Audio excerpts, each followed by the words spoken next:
राधे राधे दोस्तों। आप सभी लोग जानते हैं कि 4 अगस्त को है सावन का आखिरी सोमवार और सावन के आखिरी सोमवार पर अगर आप मात्र ये एक चीज़ चढ़ा देते हैं ना, तो इससे पूरे साल भर आपके घर में कभी पैसों की कमी नहीं आएगी, धन की कमी नहीं आएगी। क्योंकि दोस्तों पूरे सावन के महीने में सबसे बड़ा और विशेष महत्व अगर किसी दिन का माना जाता है, तो वो सावन के आखिरी सोमवार का माना जाता है। तो इस बार सावन का आखिरी सोमवार 4 अगस्त के दिन यहाँ पर पड़ने जा रहा है। तो इस दिन आप लोगों को कौन-सी वो चीज़ चढ़ानी है, जिससे एक चीज़ को चढ़ाने से आपकी सारी मनोकामनाएँ पूरी होंगी, आपकी घर के जो धन के भंडार हैं वो भी यहाँ पर भर जाएँगे। देखो सावन में कुल मिलाकर इस बार 4 सोमवार पड़े हैं, जिसमें से पहला, दूसरा और तीसरा सोमवार जो है निकल चुके हैं और अब सावन का आखिरी सोमवार आ रहा है। दोस्तों पूरे सावन के महीने में भले किसी ने कोई पूजन अर्चना ना की हो, भले सावन सोमवार को शिव जी पर जल चढ़ाने के लिए ना गए हुए हो, पर अगर आप लोग इस सावन के आखिरी सोमवार पर ये एक छोटा-सा कार्य कर लेते हैं, एक छोटा-सा उपाय कर लेते हैं, तो भई आपको पूरे सावन का यहाँ पर फल भी मिल सकता है। तो आइए जानते हैं कि कौन-सी एक वो चीज़ है जो कि आप लोग अगर सावन के इस आखिरी सोमवार यानी कि 4 अगस्त के दिन शिव जी पर चढ़ा देते हैं,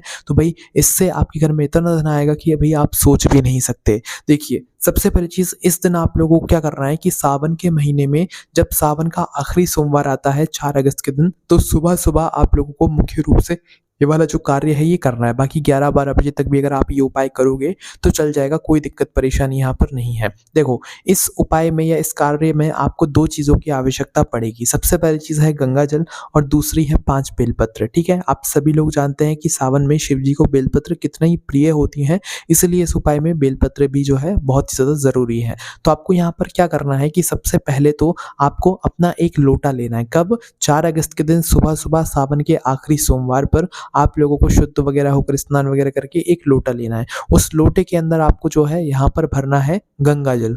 कोशिश करना कि पूर्ण रूप से वह गंगा जल हो, पर अगर आपके पास ज़्यादा मात्रा में गंगा जल ना हो, तो भई पहले आप एक लोटा नॉर्मल जल भर लीजिए अपने घर के रसोई घर से, फिर उसके अंदर जो है गंगा जल आप लोगों के पास जितना हो आप उतना डाल लीजिए। और अगर आपके पास ज़्यादा मात्रा में गंगा जल है, तो पूरा ही आप लोग गंगा जल लेकर जाइएगा इस उपाय को करने के लिए, ठीक है? तो अब करना क्या है, आप भले छोटा लोटा ले जाओ, ज़रूरी नहीं है बड़ा लोटा लेकर जाओ, छोटा लोटा लोगे तो उसमें गंगा जल भी कम ही बनेगा, है ना? तो भई आपको अपने लोटे के अंदर गंगा जल भर लेना है और गंगा जल भर लेने के बाद आपको क्या करना है कि 5 आपको बेलपत्र लेना है। कितनी? 5 बेलपत्र, है ना?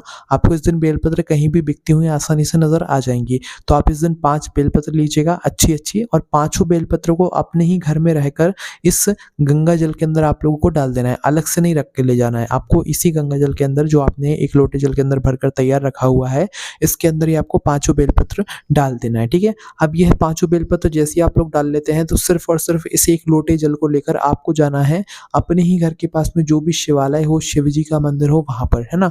अब वहाँ पर जाकर आपको क्या करना है कि जैसे ही आप शिव जी के मंदिर पहुँचते हैं, तो शिव जी के मंदिर के अंदर पहुँचकर भगवान के दर्शन करके आपको यह जो जल है, ये शिवलिंग पर चढ़ाना है, वह भी बेलपत्र के साथ में। ऐसा नहीं कि बेलपत्र अलग-अलग से निकाल कर चढ़ाना है, एक-एक अलग-अलग निकाल कर चढ़ाना है, नहीं।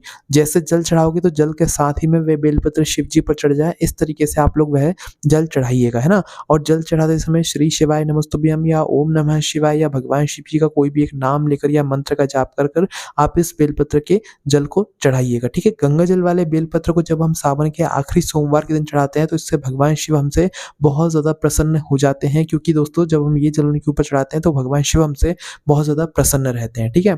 तो आपको क्या करना है कि इस जल को जो है कुछ इस तरीके से चढ़ाना है कि बेलपत्र भी अपने आप ही चढ़ जाए। पर अगर आखिरी में कुछ बेलपत्र बच जाती हैं, आपके लोटे में से नहीं निकल पाती हैं, तो फिर आप अपने हाथों से उन्हें निकाल कर शिव जी पर उल्टा करके यहाँ पर चढ़ा दीजिएगा। अब जैसे ही ये 5 बेलपत्र की गंगा जल वाला जो जल है, ये जैसे ही शिव जी पर आप चढ़ा देते हैं, बेलपत्र भी शिव जी पर सारी चढ़ जाती हैं। इसके बाद में आप शिवलिंग के पास में बैठकर भगवान से अपनी वह मनोकामना बोलिएगा, जिस मनोकामना के लिए आपने जो है ये उपाय किया हुआ है। देखो, मनोकामना बोलना यहाँ पर आपको ज़रूरी है ना? मनोकामना आपकी चाहे धन से जुड़ी हुई हो, चाहे पैसों से जुड़ी हुई हो, चाहे किसी भी चीज़ से जुड़ी हुई हो, आप लोग मनोकामना ज़रूर बोल दीजिएगा। मनोकामना बोलने के बाद आपको क्या करना है कि आपने जो लोटा अपने साथ में लेकर गए हुए होंगे, ये 5 बेलपत्र का गंगा जल चढ़ाने के लिए शिव जी पर, तो वह जो जल है, जलाधारी से कुछ जल अपने उस लोटे के अंदर भगवान का आशीर्वाद स्वरूप समझकर ज़रूर लेकर आइएगा, ठीक है? उस जल को अपने घर पर लाइएगा, घर के सबसे पहले मेन गेट पर दोनों छिड़किएगा, उस घर को अपने पूरे घर में छिड़क कर उस जल का आचमन भी भी आप लोग ज़रूर कर लीजिएगा। इस जल के अंदर भगवान शिव जी का आपके लिए आशीर्वाद रहेगा और यह आशीर्वाद जब आपको मिलेगा तो आपके सारे दुःख और परेशानी भी दूर होंगी, आपकी मनोकामनाएँ भी पूर्ण होंगी और आपके घर में जो भी धन से जुड़ी हुई समस्या है, पैसों से जुड़ी हुई समस्या है, वह भी यहाँ पर दूर हो जाएगी। तो एक बार आप ये कार्य ज़रूर करके देखिएगा, ये एक चीज़ शिव जी पर ज़रूर चढ़ा के देखिएगा, आपके जन्म-जन्मांतर के पाप, क दुःख, कष्ट दूर हो जाएँगे। आपको कमेंट में राधे-राधे ज़रूर लिखना है। आप सभी लोगों को वापस से राधे, राधे।